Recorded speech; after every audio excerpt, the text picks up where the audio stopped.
I'm Martin Tyler, and you're listening to Harry Symeou.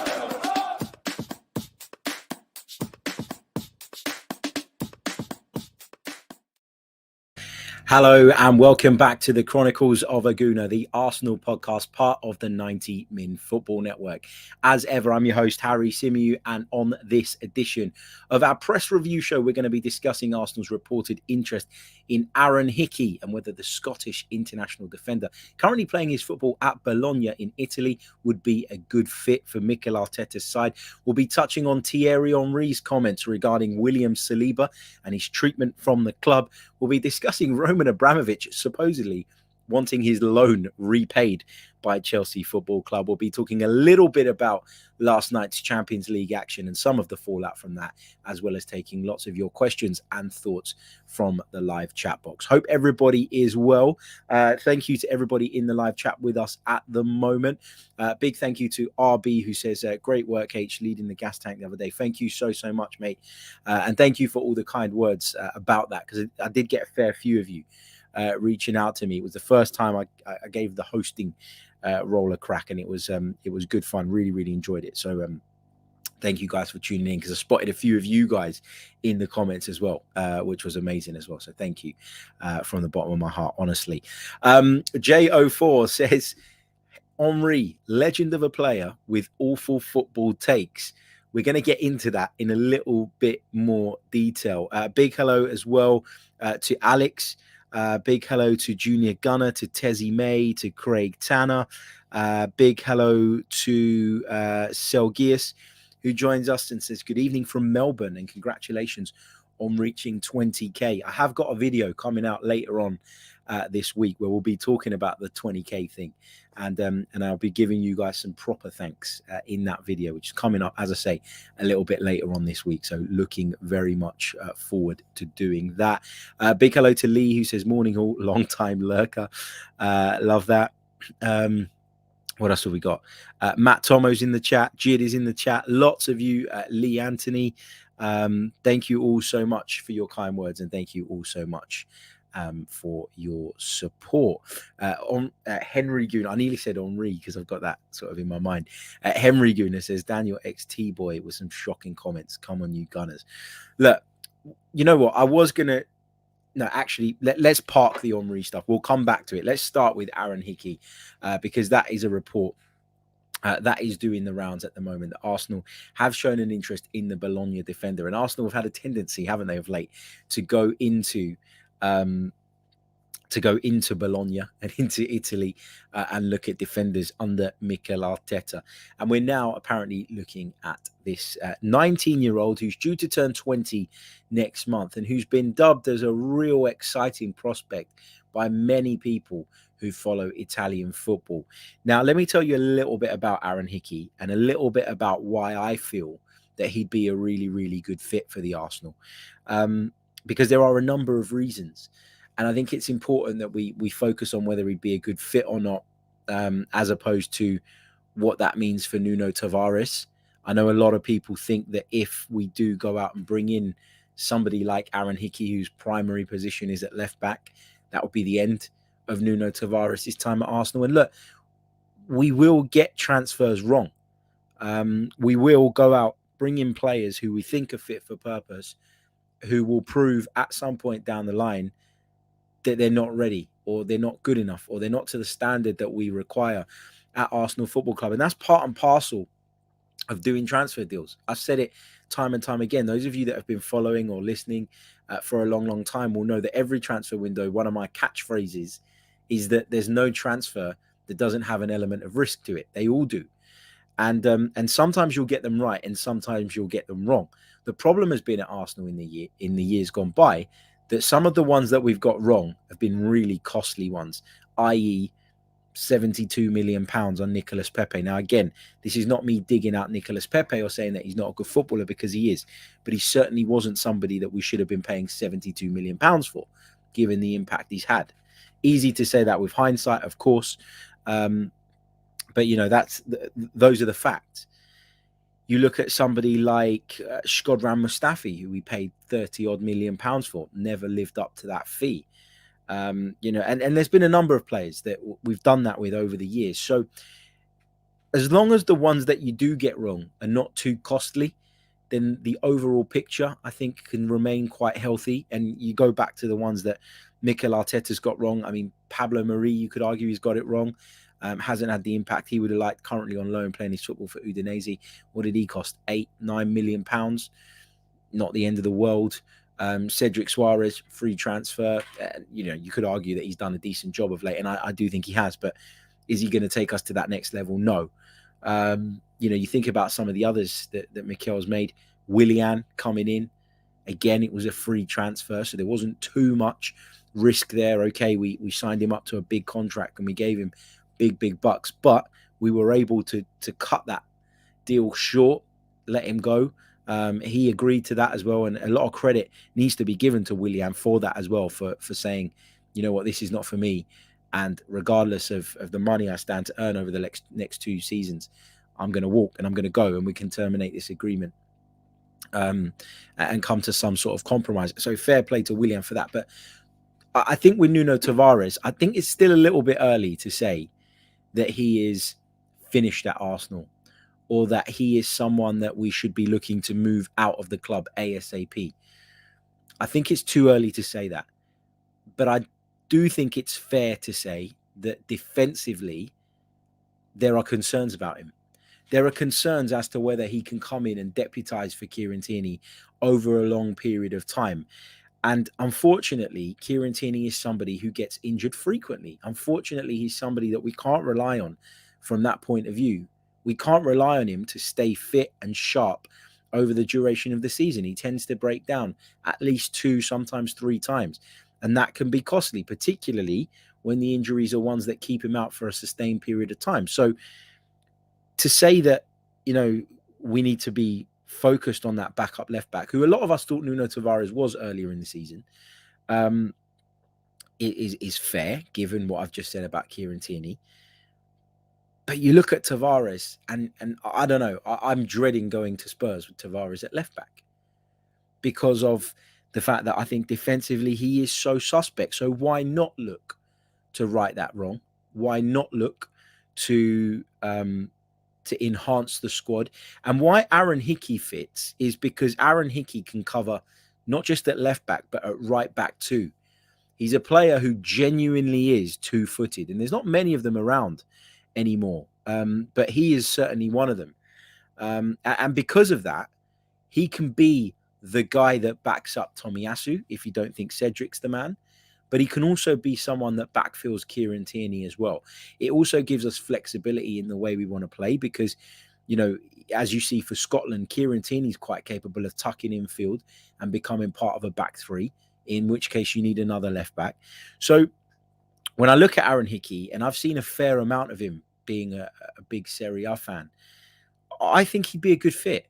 And at 20 million euros, which is what's being sort of mooted at the moment in terms of price tag, I think that's very reasonable.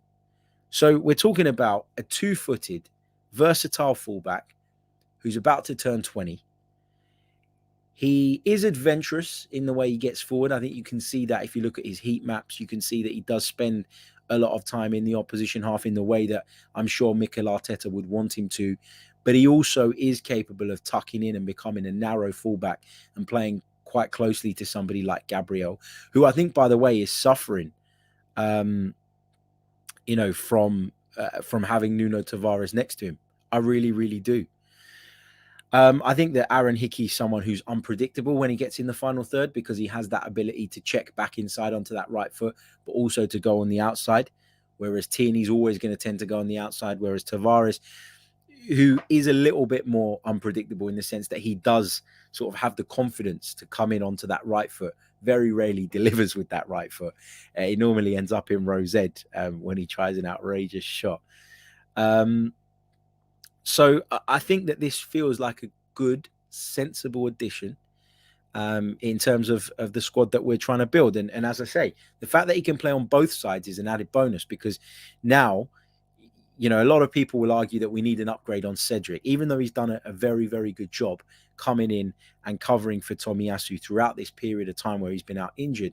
I think most people would agree that we do need some more cover in that position. If I ask people what their top priorities are this summer, a lot of you will say striker, and that should rightly be number one for me. A lot of you will say midfield, and the next most popular position in terms of what I've heard and what I've been told is fullback. And Aaron Hickey ticks both of those boxes because he, as I say, he can play right and left. So you're almost killing two birds with one stone while still having Cedric in the squad, while still having Nuno Tavares. I've seen someone in the chat, I think it was Akene, who says, Harry, this is Nuno's first season. I don't know you to be an agenda person, but you are showing signs now. I'm disappointed. No, I've never said, Akene, that I want Nuno Tavares out. And I actually think Nuno Tavares is a decent wing back. I just don't think as part of a narrow back four, as part of a traditional back four, when we have our backs against the wall, that he's somebody I trust. And I was very sort of complimentary of him earlier in the season when I said that, you know, there was a few games he played in where we were the better side and we were the dominant side, and him getting forward and being, as I've described him earlier, unpredictable and having that ability to go one way or the other and never really sort of giving the defenders an indication as to what was going through his mind was a positive. It was a good thing. The way he can carry the ball when we're in trouble and get us up the pitch and give us a bit of breathing space like he did on numerous occasions in the second half of that West Ham game. These are all positives about Nuno Tavares. I'm not saying get rid of him. I'm not saying put him in the bin.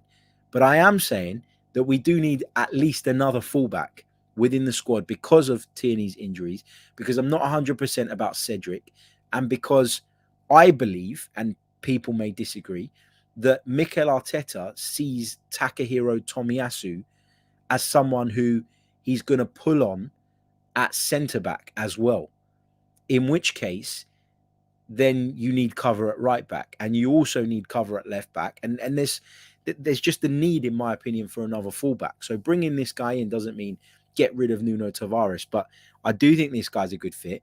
I do think he's got all of the attributes that we're looking for. And I do think that for me, at 20 million euros, if that's what he's going to be sold for, we've got to be at the table. We've got to be discussing this one. I think that, I think that this is a no-brainer. Robert in the chat says Nuno is way off the mark at the moment. He's a loose cannon. He can't be relied upon as the main backup. I completely agree. If you play half a season with Nuno Tavares at left back, there is a good chance that he costs you. And there is a good chance that he lets you down from a defensive standpoint. And it's clear that Mikel Arteta is going to need to think about that, because as much as I love Kieran Tierney, and I adore him, the reason I don't want him as the captain next season is not because I don't think he deserves it in terms of his ability, in terms of his attitude, in terms of all the things he brings to the team. It's because I don't want a captain that's going to spend a large proportion of the season on the sidelines. And Kieran Tierney is just, unfortunately, one of those players. Great when he's fit, great when he's available, but can you rely on him week in, week out? No, you can't. And so you need to have a reliable backup. Nuno Tavares has some qualities. The qualities that I've just previously mentioned: his unpredictability, his athleticism, his bravery in certain situations to just take the ball on and go and sort of catch people off guard and catch people by surprise. But I can't trust him to defend. I mean, I'm already nervous about going to Spurs with him at left back. And you can't deny that. It's not having an agenda towards the player. This is purely based on what we've seen on the pitch from him in recent weeks. And to put it frankly, it hasn't been good enough. It hasn't been good enough for me to confidently say that I can trust him to play whenever Kieran Tierney is unavailable. And with Kieran Tierney, there's a good chance that we, that we do need to pull on whoever our backup fullbacks are. Spurs will target him, as Lynn says in the chat. There's no doubt about it. Lynn says, like you, Harry, when we go to Spurs, he will be targeted, which will cause more problems. 100%. And it goes back to the knock-on effect it has on the rest of the defense. I said it before. You have seen Gabriel, I think, look a little bit nervous, look a little bit shaky in certain games because he feels like he needs to overcompensate. He feels like he needs to step out to that left-hand side to give Nuno Tavares that hand. And that has a knock-on effect on the rest of the defense. Now, with Tomiyasu in the team, it's easier because Tomiyasu is quite comfortable to shift across. is quite comfortable in moving into like a right centre-back role in order to make it a back three and facilitate Gabriel going that little bit wider. But when Cedric was in the team, who is just a different type of fullback, it was a problem. Let me just take, where is it? There was a question from Jid. 3 left-backs. Next, Gabriel gets injured and we'll be crying for backups for centre-back. We can't keep asking for cover every time a first-choice player in any position gets injured and the second isn't as great. But Jid, this is the point. This is why Aaron Hickey is the fit. Because Aaron Hickey is not just a left back. He's a right back as well. And that means that you can bring in Tomiyasu into centre back if you need to. He's more than capable of doing that. He's proven it throughout his career. In fact, he's played up until joining Arsenal as a centre back. He wasn't a right back. He was playing right centre back for Bologna. He played left centre-back for Bologna. He never played as a traditional fullback on the right-hand side. That's what Arsenal have asked him to do. That's what Mikel Arteta's asked him to do. And he's done a very, very good job of that. But the reason, I agree with you, I wouldn't go out and buy just another left-back if Nuno Tavares is going to stay at the club. But in Aaron Hickey, you've got someone who can play either side. So he essentially covers both sides. But then that frees up Tomiyasu to come in and play at centre-back. Now, I'm not sure what's going to happen with William Saliba, and we'll come on to talk about that in a minute when we go to Thierry Henry's comments on the matter. But can you say right now 100% that you're certain that William Saliba is going to come back and is going to be happy with the role that is given to him by Mikel Arteta and Arsenal and that he's not going to leave? I don't think you can say that with any certainty at this moment in time. So it's not about going and bringing in another left-back. This is going in and bringing someone who could cover both fullback positions and then essentially frees up Tomiyasu, who we all know is a centre-back, to move into those positions if necessary. Maybe Saliba will be there too, and great, we have even more depth. But at this point, I don't know that that's going to happen, so I don't want to rely on that. Okay, let's move on then. Let's discuss Thierry Henry's William Saliba comments. In fact, before we do that, we're going to take a very, very short pause. But let me just quickly remind you to make sure that you hit the like button. Make sure you subscribe to the channel if you are new. Okay, let's do it. Thierry Henry has been having his say on Arsenal central defender William Saliba. Now, there's been a lot of speculation around his relationship with Mikel Arteta. That's William Saliba I'm talking about. Because, of course, he was unregistered. He was sent out on loan and he's never had a look in really under Mikel Arteta's stewardship. So I think that when you analyze this situation, and you can analyze it until the cows come home, when I do it, I always come back to the same conclusion. And that conclusion is that William Saliba does not develop at the rate that he's developed and does not get the exposure that he's had this season if he had stayed at Arsenal. Because he's not, in my opinion, today, May the 4th, 2022, better than Ben White or Gabriel. Now, that's my opinion. You might disagree with that. I think that when you look at some of the errors and some of the poor games he's had in France this season, and it's not all been bad, there's been a lot of good as well. But I think in the Premier League, those get way more exposed. They get way more spotlight. And then we're sitting here talking about a young man who's just not quite ready. So when I see that in Ligue 1, I worry about what he'll look like in the Premier League. Now, I'm not saying that he can't make that adaptation, that he can't make that transition, that he can't go on to be a very, very good centre-half. But I don't think he gets the game time or would have got the game time that he has at Marseille had he stayed at Arsenal. So is this loan move all bad? No. Because whatever happens now, that loan move has done us a favour. Either William Saliba comes back a much better, much more experienced player, slots back into the squad and becomes part of Mikel Arteta's plans moving forward, in which case, happy days. We probably overpaid for him at the time, and now we've given him the opportunity to get up to speed before he's thrown in at the deep end. The other side is that if William Saliba now feels that he's ready to go and play and is ready to be guaranteed a starting position in a side somewhere, then Arsenal can recuperate the vast majority, if not all, of the fee that they paid for him. So actually, for me, I see it as a win-win situation.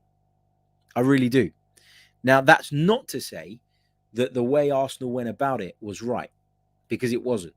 To leave him unregistered was completely shocking. To then fail to find him a move, knowing that you're going to leave him unregistered and leave him sitting on his ass for 6 months, is awful management. No question about that. I've never said anything to the contrary. I think it's horrible. And I can understand why the player felt the way he did. And I can understand why a young man who, gets a big move, I'm going to go and play for the Arsenal Premier League giants, and then ends up getting treated like that, can be despondent, can be downbeat, can be disheartened, and can feel a little bit sort of hard done by. But what I don't get, and what I've never got, is why so many Arsenal fans, and we've had this debate over and over again, so I don't wish to repeat myself too much, talk about him as if he's the next Tony Adams. Like, he's not there yet. He's not there today. Let's be honest. So I don't think that this decision to send him out on loan and for him to play and for him to, get the experience that he needs and then be in a better position to decide one way or the other whether Arsenal's the place for him. If not, great, you've done well at Marseille. We can now ask for a 20-25 million pound fee. This is my way of looking at it. Thierry Henry has taken another opportunity to have a dig at Arsenal. Now, you have to first of all separate Thierry Henry the player and Thierry Henry the pundit. You got to do that. It's really, really important, because as a player, Thierry Henry, for me, is Arsenal's greatest ever. I've got 1, 2, 3 framed Arsenal pictures on the wall of Thierry Henry, and a massive mosaic on the wall over here of Thierry Henry. He is by far my favourite Arsenal player. Had everything: power, pace, skill, that little bit of arrogance, that little bit of vavavoom, as he would say. He had it all. But as a pundit, do I have the same respect for him? No, I don't. Do I have the same respect for him as a coach? No, I don't. I think he's a failed coach. I think, like many before him, he thought that his status and his name would get him, it did get him into jobs that really he had no right in being in. And he didn't do a good job really in any of them. Montreal, it didn't work out. We know he said it was, because of sort of family reasons and being so far. And maybe that was the case, but he wasn't exactly pulling up any trees. The Monaco job didn't go to plan. I don't look at Thierry Henry and think this guy is a top level coach. And I don't listen to him as a pundit and think, oh yeah, you've triggered something in my brain, or you've told me something or given me something that I wouldn't have thought of myself. And that's the kind of when I talk to sort of ex-footballers in my job, and when I go on TalkSport, when I'm on TalkSport and I'm talking to ex-players and stuff, I want somebody to sit down and give me something that I couldn't have got to myself. Give me a conclusion, give me a point, give me a explanation around something that I wouldn't have got to myself. That's what I look for. I look for insight. I want something that's more than what the normal football brain is capable of.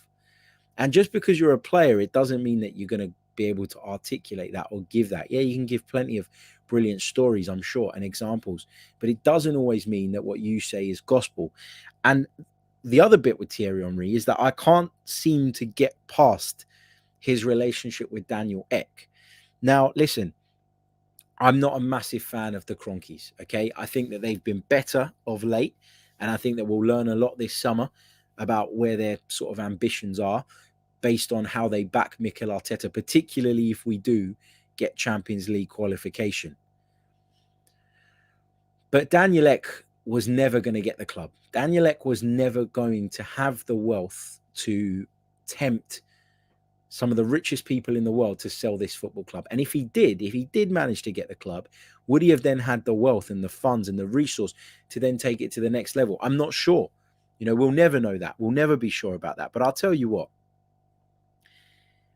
Thierry Henry aligned himself with Daniel Ek, like really closely. Like, Patrick Vieira and Dennis Bergkamp were said to be involved in that whole thing as well. And Patrick Vieira's got other things to worry about now. He's gone on and he's become a manager. And obviously, at the time where his involvement in this was being reported, he wasn't, he wasn't in management. Now he's the Crystal Palace manager and he's doing a very, very good job there. And you have to give him praise and you have to give him credit. Dennis Bergkamp has always been, since hanging up his boots, even during his playing career, someone who keeps himself to himself and very rarely speaks and very rarely gets involved in these things. But Thierry Henry, and remember this, right, made a conscious decision to leave Arsenal's coaching setup to pursue a career in punditry, to pursue a career at Sky Sports. And these comments that he made regarding William Saliba were made working for Amazon in France. And they, to me, stunk of a pundit trying to create a soundbite. That's what it felt like. And when you look at it, actually, what he's saying, I mean, let's look at the comments exactly, right? Let me bring up the comments for you exactly. Now, obviously, they've been translated from French, but this is what he said. I think it's a real shame. They didn't even let him make a mistake. They didn't even let him make a mistake. This is an Arsenal side that Thierry Henry insists, if they don't finish in the top four, will be a complete and utter failure. And now you're critical of the manager for not trusting in someone, putting his faith in someone who might make a mistake. Every player makes mistakes, of course. But can you see how this is hypocritical? Like, on the one hand, you're saying, no, nothing better, nothing less than fourth is acceptable for this huge, great football club. Yet you're expecting a manager to be experimental and give people an environment, or create for people an environment where they can, you're quite confident that they're going to make costly mistakes. He said he was sent away without even being able to make a mistake. He didn't have the chance to prove himself. What he's doing here is extraordinary, and he was rewarded with a selection for the France team. Completely agree. What he's doing at Marseille has been good, and he wouldn't have got the opportunity to showcase that had he been at Arsenal. He wouldn't have been called up for the French national team if he was a bit part player at Arsenal. So you're basically proving everybody else's and Mikel Arteta's point that actually moving to Marseille has done the player the world of good. During that time that he's been at Marseille, he's taken his game up to another level and he's had a France call-up. That, for me, shows the loan to be positive, not negative. He says, now he belongs to Arsenal. I don't know where he will end up. We have seen that it was a little difficult for him to express himself on the subject. What I know is that he could have been in the Arsenal squad. I'm not Mikel Arteta, but I found it difficult for him. Anyway, he responded well, and that's the most important thing. So anyway, what I've said is a load of nonsense, but I've said it for effect. And actually, he's done quite well, and that's the most important thing. So actually, it's all worked out. So what are you moaning about? It drives me crazy. It drives me crazy, the need. And listen, I work in the media now. I see it all the time. People who are desperate, absolutely desperate, to have something cut up and go viral of them. And that feels to me like what we're seeing.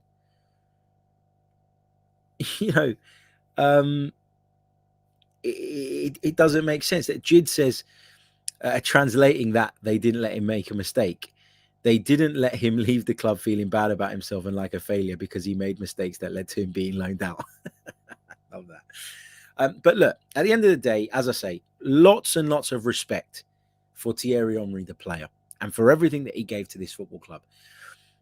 But I don't understand why he feels like he needs to jab at the club all the time and jab at Mikel Arteta. Listen, is there a bit of bitterness there? Did he feel like if Daniel Ek had managed to get hold of the club that he might be the manager? Does he feel like he's not been given the love from the football club in terms of what this is the thing though, like he can feel that way maybe, and then there can be a little bit of bitterness and resentment, but at the end of the day, Thierry Henry chose to leave. He was given the option by Monsieur Wenger, do you want to be part of this club's coaching staff, in which case you're not going to be a pundit as well, because I don't want half-assed commitment. or do you want to pursue a career in the media? And he chose that. So what's his problem? I don't understand. Look, I just think at the end of the day, somebody like Thierry Henry, his words should be taken with a pinch of salt. Like, he's entitled to his opinion, like everybody else, and that's fine. But I hate when people then sort of jump on those comments and use them as fuel to sort of build their attack on Mikel Arteta, who is on course, and he hasn't done it yet, but is on course to achieve what Thierry Henry said he should achieve. And why are you on his back? And why are you trying to make him look worse? Why are you Has he made mistakes with some players? Yeah, he has. Of course he has. Did Thierry Henry not make any mistakes? Yes, he bloody did. He made loads. And that's why he's not in a job. And that's why he's standing there talking for Amazon Prime. He tried management, so there's not an argument that says that he didn't want to do it or that he doesn't want to do it. He tried it. So, it didn't work out for him. And I think those in glass houses should not throw stones. Simple as that. So, love the player, love the man. But as a pundit, I'm not interested. Honestly, I'm not interested in 90% of what he has to say, because I don't find it engaging. I don't find it different. I don't find it educating. I just find it a lot of the time to be the stuff that that punditry feels like it's becoming. Like, I saw like a mate of mine tweeted yesterday that Roy Keane is a great pundit. And I was like, why? Because he rants, because he says this is Manchester United 4 or 5 times a show, because he talks about stuff that resonates with certain fans. I don't know. I don't like. I think he's great entertainment value, but that's exactly that's what I take it as, entertainment value.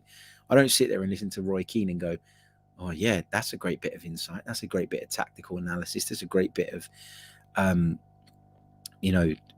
punditry. I think that this guy's going to blow off his lid and it's going to be funny, and yeah, let's watch it. And a lot of people want that in a pundit. That's what they want. But for me, punditry is about breaking down a game in a way that I couldn't. That's what I want to see. And I think that we veered away from that. I think this whole clickbait culture, I think this whole desire for outrage and to see people losing their minds and losing their shit drives all this and fuels all this. And there wouldn't be a market for it if people didn't respond to it. So there's obviously people out there who love it, and there's people out there who want that. But for me personally, it's not my cup of tea. Okay, that's enough about Thierry Henry, who we've established is a wonderful footballer, was a wonderful football player, and somebody that we all adore and still do adore, but as a pundit, not for me. And this constant sort of taking aim at Arsenal, I don't really get it, if I'm honest. Look, if we fail and have a miserable season, by all means, go for it. But let's not pretend that there's a justification for hammering Mikel Arteta at the moment, because there isn't. Okay, let's move on then. Let's quickly touch on Roman Abramovich, who, according to reports, is trying to get his £1.6 billion loan to Chelsea Football Club back in the shape of the sale. This is incredible, because Chelsea fans' justification for singing his name after what he was found to be involved in and all of that was that this guy loves our football club. And look, if he didn't, he wouldn't be willing to sign off £1.6 billion worth of debt owed to him by the football club. What a man. He's a saint. He's taken Chelsea to wonderful heights. And I agree that he took Chelsea to wonderful heights. But when you know where the money was coming from and what it was supporting and why he had the sort of control and power that he did, then all of a sudden you don't feel so great about it. Now, I don't blame Chelsea fans for that. I don't blame Chelsea fans for not being completely aware of all of this. A lot of us weren't totally aware of the details. A lot of us had a feeling and had an inkling that all the money wasn't from sort of legitimate sources and legitimate businesses and all of that, fine. But this part now about him wanting his money back, it's because he's realized he's not going to get anything from the sale, which he knew from the day he was sanctioned, right? So now he's trying to find a way to wriggle out of it and come away from this with something. He's trying to find a way to get some money diverted into some accounts that he does have a link to and does have a say in. And this is proof that Roman Abramovich isn't the I love Chelsea guy that some people sort of wanted to portray him as. He's somebody who's a ruthless businessman. How many of us would walk away from 1.6 billion pounds owed to us? I certainly wouldn't. So I don't blame him in that sense. Like, I'm not surprised. I'm not shocked. But it does, I think, for Chelsea fans, probably feel like a bit of a kick in the balls, given that they've defended him in a lot of ways. Not crossing the line defending him. I've got to be honest. Like, I think a lot of Chelsea fans that I know and have spoken to and have worked with have been quite fair in their analysis of this. Look, it's not right, and he should be sanctioned and he should be punished. We just hope that our football club doesn't go down with it. But I think even those who were sort of on the fence about it or were sort of semi-defensive of Roman Abramovich will feel like this is a bit of a betrayal now. But what do we care? Chelsea in the mud. Anyway, let's move on. What else have we got? Let's talk a little bit, just quickly, before we go on to some questions, about Villarreal and Liverpool's Champions League semi-final second leg last night. Well, at least now that Villarreal are out, we don't have to listen to the should Arsenal have sacked Unai Emery talk anymore. I mean, why that agenda was being regurgitated was beyond me. I mean, there wasn't a single Arsenal fan at the time that Emery was sacked that thought, oh my God, we've been knee-jerk here. What are we doing? This is wrong. I think all of us felt that it was time that he moved on. All of us felt that it wasn't working. All of us could see with our own eyes that it wasn't working. And ever since Villarreal dumped Bayern Munich out the Champions League, there's been that talk doing the rounds. Should we have kept him? Should we not? Blah, blah, blah, blah. I'm sick of it. Unai Emery's side gave it a good crack against Liverpool. You can't deny that, okay? I thought that they were out. They were dead and buried after the first leg, and credit to them. They took a 2-goal lead into halftime. The atmosphere at La Ceramica, as it's now known, to me, it'll always be El Madrigal, was incredible. They were right up for it. You could see that they were motivated. But at the end of the day, the quality of Liverpool shone through. And they turned it on when they needed to, and they managed to score 3 goals in the second half and completely turn the game on its head. Now, one thing that drives me mad about Unai Emery, and did drive me mad about Unai Emery when he was Arsenal boss, was his obsession with persisting with people that just aren't at the level. That just aren't at the level that is required. You know, you look at Geronimo Rulli, the Villarreal goalkeeper. Horrible goalkeeper. He's awful. When we played them in the semi-final of the Europa League last season, I came away from that game talking about what a poor goalkeeper I thought he was. And he hugely let down Villarreal last night. But you've got Sergio Asenio on the bench. Now, I don't know what he hasn't played in a long time. I haven't seen much of him recently. But I remember his brief spell at Atletico Madrid. And in my mind, that would be a better option. But you know, it's Unai's sometimes obsession with detail, and it's good to be in on the detail as a manager most of the time, but sometimes you can overcook and you can overthink things. And I think that his obsession with what Geronimo Rulli is capable with at his feet blinds him to what he is as a goalkeeper, you know, letting balls go through him. And he's just not a good enough goalkeeper. And yeah, I don't know if it was, Liverpool really upping it at the start of the second half, or Villarreal just choosing to drop off a little bit and maybe be a little bit more cautious in that second period, having pulled the game back level. But the pendulum just completely swung. So again, I'm not digging out Unai Emery because he's gone on an incredible run in the Champions League with this Villarreal side. Europa League winners last time out as well. So fair play to him. He's done an excellent job in the European competitions, but their league form is not anything like what would be acceptable at Arsenal Football Club. And the same problems that we've seen with Unai Emery at Emirates Stadium were on display last night, and have been on display domestically throughout the course of the season. So I wanted Villarreal to go through. Of course I did.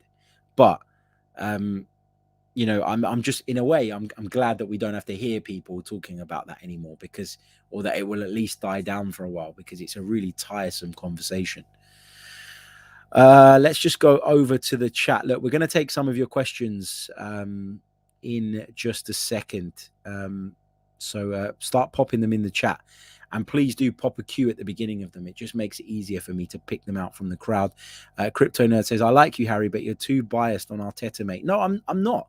I'm not too biased on Arteta. He says, you're sick of anything anti-Arteta. It's not that I'm sick of anything anti-Arteta. It's that I don't see what business Thierry Henry has slating the club all the time. Yes, he's a pundit, but I don't really hear Jamie Carragher laying into Liverpool when they're on course to achieve what everybody expects them to achieve. I don't hear other sort of pundits really sticking the boot in. Now, you can say that you don't think it was fair, or you thought that, or you think that William Saliba has gone to Marseille and done a very good job, and perhaps has proven himself worthy of being in Mikel Arteta's squad. And you know, it didn't work out, but I'm interested to see what the future holds for him. That's you can say that you don't think it was right the way it was handled before, but it always feels like an underhanded cheap shot from Thierry Henry when it comes to Arsenal these days, and it just drives me crazy. And I'd say the same thing about anybody. If Mikel Arteta finishes in the top 4 this season, he will have surpassed everybody's expectations this season, even our own. And so where is the justification in going after him on something that that has proven to be a good decision because of Saliba's development in the meantime? That's my opinion on it. And look, I don't really care if people think that I'm pro Arteta. I am pro Arsenal's manager who's doing a good job at the moment. Yeah, I am. I'm not afraid or ashamed to say that. I do want to see Arsenal get back to where they want to be. And the first step in that is getting back in the Champions League. And we're in 4th place at the moment with 3-4 games to go. How can I sit here and be overly critical of the manager? I can have my say on certain decisions and say whether I thought it was right or wrong. But what's the point in sticking the boot in on somebody who's doing a better job than any of us expected him to do? So, you know, I'm not, yeah, all right, I'm pro Arteta. So what? He's the Arsenal boss. Anyway, let's take another short pause, and then we're going to tackle some of your questions for the last sort of 15 minutes of the show. Cheers.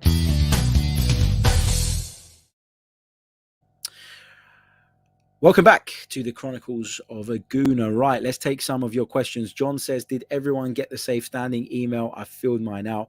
What's your thoughts on safe standing, Harry? I'm going to talk about this in detail on the episode that we're going to do later on today. So I'm not going to go into this one now, but I have got the email, and I will fill it in today as well. And then I will feed back and give you guys my thoughts on it. But in a nutshell, I'm in favor of it. Where I am at Emirates Stadium anyway, we stand throughout the game anyway. So why not make it safer for people to do so? So yeah, I'm for it. But we'll go into that in a little bit more detail on the next episode as well. We'll be discussing some of the reports and some of the answers that came out of the fans forum. Alex says, one for summer. What do you think, or how big do you think our transfer budget will be if we make the UCL, and if not? So I'm quite confident that our transfer budget is going to be significant regardless, because I do feel like the club, whether you agree with it or not, are all in on Mikel Arteta and are all in on this project. So I think we're probably looking at around about 120, 150 million pounds. I think that if we get in the Champions League, I don't think that that's going to be like, oh, well, now let's go and spend an extra 100 million pounds. I don't think it's going to be that significant because of the financials that we've seen the club put out over the last couple of years. I do think the plan will be relatively similar, regardless of whether we're in the Champions League or the Europa League. But obviously it gives the club that little bit more security. And I guess it puts the club in a position where they can go, okay, yeah, I feel a bit more comfortable about this now. And you know, if we do need to stretch that little bit extra to get one of our targets, then perhaps they'll be more open to do so. In fact, I'm sure they'd be more open to do so with Champions League football looming. Zeus says, shouldn't we upgrade first team players instead of backup players? I think we need to do a bit of both, mate. I really do. I think that where there are upgrades available, you need to go and get them. So we need a first team striker.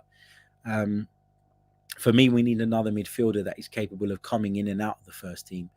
You know, I'm okay with Xhaka and Partey at the moment, but I want someone else who's going to push them both, who's going to give them competition, and who I'd be happy to see starting week in, week out as well. So I want to see a bit of both there. Amira says, why do people look at loans like they're such a bad thing? It's meant to develop a player. Look how well Conor Gallagher's doing on loan. Saliba's doing the same, but in a league that's more forgiving. Yeah, I agree with you. I don't think loans are always a bad thing. I think that there's a bit of frustration around Saliba because of how much we paid for him and how long ago we paid it. People are now saying, well, if this guy's not done it yet, then is he going to do it? And why isn't he being given the chance? But as I say, if he comes back a better player and has had the exposure and the experience that he wasn't going to get last season or this season under Mikel Arteta, then why not send him out on loan? What else have we got? Going to take a couple more of, no, more than a couple. I'll take a few more. We've got around about 10-15 minutes to go. Let's take as many of these as we possibly can. Henry Gooner says, I'm pro Arteta and very proud of it. Basically, I'm an Arsenal fan. Exactly that. I mean, I think things have got to get, you know, there does come points as a fan where you look at the manager and you go, oh, just move on. Like, it's not working. You know, I'm fed up of this. Like, just, you know, just get out. You know, I'm done. And we need, and then you don't become anti-Arsenal. You become sort of someone who feels that the manager should be changed or moved on from, and that's okay as well. But and listen, if we finish outside of the European places this season, which is what a lot of us thought was a realistic expectation, then I'd understand the negativity to Mikel Arteta. You're never going to have a manager that you agree with every single decision he makes. I didn't agree with a lot of the decisions that Arsene Wenger made, but overall, I still adored him. I still loved him. I still thought that he was good for the club right up until the last few years. And I still look back on his achievements very fondly, and he's given me some of the best footballing memories I'll probably ever have in my life. So you can disagree with certain elements and certain decisions without overall thinking that someone's bad for the football club. And if Mikel Arteta takes a side with the youngest average age in the Premier League, most weekends this season, with having to patch up the team in the final decisive stages with the likes of El Neni and Holding and Nketiah, then you have to give the guy his dues. And I don't understand the reluctance from some people to do that. Vinny Eagle, I like this one. Should we give stewards tasers so that they can physically able fans, give fans a jolt when they don't sing and add to the atmosphere at the stadium? Do you know what? This is funny because, like, I'm a massive moaner about the atmosphere. Like, I'm one of those people that will be like, oh, come on, like, get behind the team, blah, blah, blah. And sometimes I'm in the sort of middle of a game and I'm so nervous and I'm so tense. I felt like this against West Ham the other day and at Stamford Bridge and against Man United, where I'm so tense that I can't sing. I feel like singing takes my focus away. And if I take my focus away and we concede, it might be my fault. Like, I'm really superstitious like that. So, for example, at Chelsea, I didn't celebrate until we scored the fourth goal. Really, I gave it a little fist pump and the usual and a clap and whatever. When the fourth goal went in, I lost my mind. And lots of you will have seen that picture of me after Granit Xhaka scored that banger against Manchester United as well, losing my shit. And that's what I do. Like, I build it up over a game. And then when that sense of relief comes about you, when you know that you've won it, or you know that that's a goal that probably signifies the final nail in the coffin for your opponent, you do explode. And that's how I am. So I admit, sometimes you'll probably see me at Emirates Stadium, you'll look over and you'll see me sort of standing there like as if I'm a manager, like this, with my arms folded, hands on my chin. I've got this really stupid habit lately of like twisting my beard as I'm watching as well, out of nervousness. what game was it? I came home from a game. I think it was West Ham. I came home from a game, and my missus goes to me, "Why's your beard all twisted?" Like because I'd been doing this throughout the game, and obviously I hadn't looked in a mirror. I didn't even realize. But like, yeah, I've got a lot of stupid, weird habits, and sometimes I'm a little bit quiet because I am so engaged and so tense. Let's see what else we've got. Ogochukwu says, when will you do another live phone in? We'll get another one in next week. I keep saying that I want to do them more regularly, and I really, really do. It's just sometimes, as you guys will know, being a freelancer, sometimes shit comes up at the last minute and you can't always commit to stuff. And I hate that because I'd love to be in a place where I only had to focus on the Chronicles of a Gooner and only had to work on this, and all my days were shaped and built around this. Maybe we'll get there one day, but at the moment, it's not the case. And so, it's difficult always to commit to things. I do try and stick to a schedule as much as possible. Like, you'll find the press reviews normally at 11. If we do a daytime podcast, it's normally about 12:30. If we do a late show, a late stream, it's normally 5 p.m. UK time. And yeah, so I try to be as regimented as possible, but unfortunately it's not always possible. But I will keep you guys of course updated on social media and via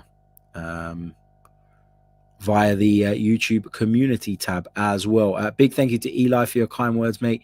Really, really appreciate it. Robert Segal says, at West Ham I sang, but that result wasn't safe for me until I knew the players were back on the bus after the game. Until I came home and like refreshed my phone and checked the score was good, then I didn't really let go. But yeah, I know what you mean. Jid says, what will us early subscribers get for always spreading the word and smashing the likes? Congrats on 20k. Thank you so much, mate. Do you know what I was thinking about? Like, where are you based, Jid? Let me know. I was thinking about doing some sort of event, man. Like inviting some people down, some guests down, and we can have a chat and we can do like a live sort of thing. A bit like what we did at the Hippodrome. I'd like to get those guys involved as well because they're all brilliant too. And organize something with you guys at the center of it. That would be great. So yeah, there's a lot of things we can do. And as I've mentioned, because we got to 20k before the season was out, which was what actually, let me rephrase. So my goal was by the start of next season. So by the start of the campaign kicking off, I wanted to be on 20k, and we're there already. So I promised that I would give away an additional Arsenal shirt, and the new kit comes out on May 19th, I believe. So I will get one of those, and I will pick a random winner. We're going to pick one member winner, and we're going to pick one who's not a member. So we'll give 2 shirts away. Which will be nice for a couple of you. Robert also says, anyone else getting both nervous and excited for this weekend? Isn't just about our game. Yeah, it isn't just about our game, is it? And that's the big thing here. Like, I feel like we've kind of got really sort of carried away by the idea of Spurs losing at Liverpool, and there's this tiny part in my brain that's like, oh no, like Liverpool could mess this up. Like, I know that I didn't want Liverpool to go through in the Champions League, but I think actually it's probably better that they're not on a downer going into that game. So yeah, I guess every cloud and all that has a silver lining. You know the drill. UK Random 78, big hello to you, Kiri, mate. How you doing? He says an event would be awesome. Yeah, we'll sort something out. I'll have a good think. Lots of you are quite locally based. Craig says he'd be up for coming to London for a Chronicles event. Brilliant. FTL Gooner Craig says, Harry, can you send me your address so I can mail? DM me on Twitter or something, and I'll put it there. I'm not going to put it on here because there's a lot of people that will probably start sending me stuff that I don't want to receive. But yeah, let me know, mate. Send me a DM on either Instagram or Twitter or something, and I'll let you know. No problem. What else have we got? Oh, class. It's for a Fort Lauderdale Gooners chapter scarf when they come in. Yes, please do, mate. I would love that. And we can we can definitely put that up on the in the background as well. Be great. Big hello to Nikomo as well. There's a couple of comments that I can't read out on this show, on this channel. Pedro says, get Rory Jennings for the event. Chelsea fan, but speaks a lot of sense and loves what Arsenal are doing. Yeah, I'm a good friend of Rory's as well. So, yeah, that's a good idea. I'll probably have a word with him. Right, listen, we're going to leave it there because we've been running for the best part of an hour. And we are going to be back later on today with another episode in which we'll be reacting to some of the fans forum stuff. We'll be taking more of your questions, more of your thoughts, and whatever else crops up in the media over the course of the day. We might even start to look ahead to the weekend a little bit as well.